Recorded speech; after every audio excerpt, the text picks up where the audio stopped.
اعوذ باللہ من الشیطان الرجیم بسم اللہ الرحمن الرحیم وَإِذْ بَوَّأْنَا لِإِبْرَاهِيمَ مَكَانَ الْبَيْتِ أَلَّا تُشْرِكْ بِي شَيْئًا وَطَهِّرْ بَيْتِيَ لِلطَّائِفِينَ وَالْقَائِمِينَ وَالرُّكَّعِ السُّجُودِ۔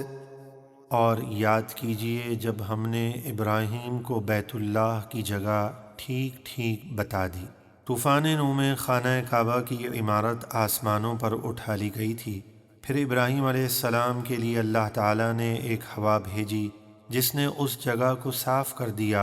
اور اس طرح ابراہیم علیہ السلام کو بیت اللہ کی ٹھیک ٹھیک جگہ بتا دی گئی تاکہ اس کی تعمیر کریں، اور انہیں حکم دیا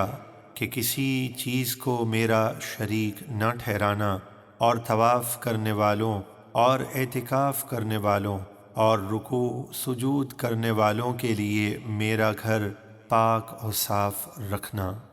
وَأَذِّنْ فِي النَّاسِ بِالْحَجِّ يَأْتُوكَ رِجَالًا وَعَلَى كُلِّ ضَامِرٍ يَأْتِينَ مِنْ كُلِّ فَجٍّ عَمِيقٍ لِيَشْهَدُوا مَنَافِعَ لَهُمْ وَيَذْكُرُوا اسْمَ اللَّهِ فِي أَيَّامٍ مَّعْلُومَاتٍ عَلَى مَا رَزَقَهُم مِّن بَهِيمَةِ الْأَنْعَامِ فَكُلُوا مِنْهَا وَأَطْعِمُوا الْبَائِسَ الْفَقِيرَ۔ اور لوگوں میں حج کا عام اعلان کر دیجئے، وہ آپ کے پاس پیدل چل کر اور ہر دبلی اونٹنی پر سوار ہو کر آئیں گے، وہ اونٹنیاں جو ہر دور دراز راستے سے پہنچیں گی، یعنی لوگ پیدل اور سوار ہو کر آئیں گے تاکہ وہ حج کے ذریعے اپنا فائدہ اٹھائیں، اور جو بے زبان جانور اللہ نے انہیں دیے قربانی کے مقررہ دنوں میں ذبح کے وقت ان پر اللہ کا نام لیں، یعنی بسم اللہ اللہ اکبر کہیں، پھر ان میں سے تم خود بھی کھاؤ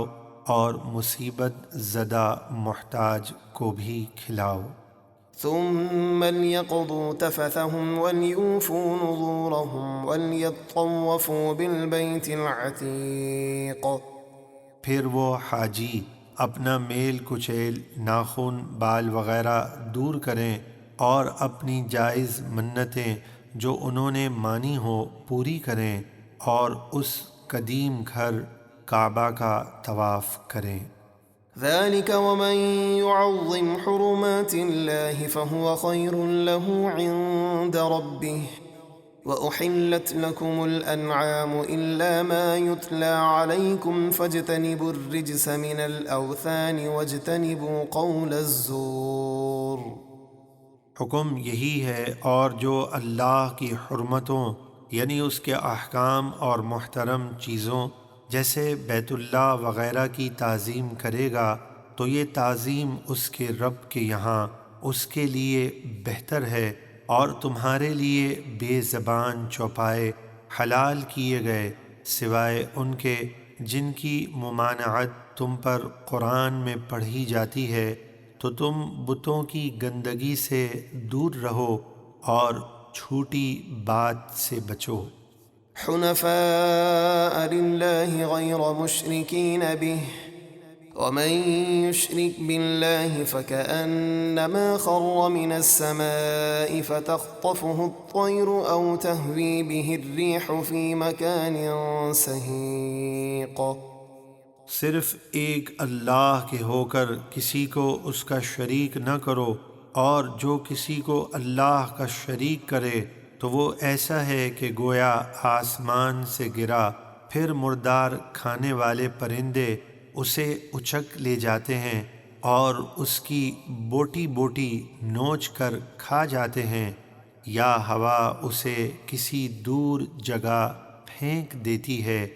یعنی مشرک اپنے آپ کو بدترین ہلاکت میں ڈالتا ہے۔ ذلك ومن يعظم شعائر الله فإنها من تقوى القلوب۔ حق یہی ہے، اور جو کوئی اللہ کی نشانیوں کی تعظیم کرے تو یہ دلوں کی پرہیزگاری سے ہے، یعنی متقی اور پرہیزگار۔ ادب و تعظیم بجا لاتے ہیں۔ لكم فيها منافع إلى أجل مسمى ثم محلها إلى البيت العتيق۔ تمہارے لیے ان حج کی قربانیوں کے جانور میں ایک مقررہ وقت تک فائدے ہیں کہ ضرورتاً ان پر سوار ہو سکتے ہو وغیرہ، پھر ان کا پہنچنا ہے اس آزاد گھر تک، یعنی حدود حرم میں، جہاں انہیں ذبح کیا جائے گا۔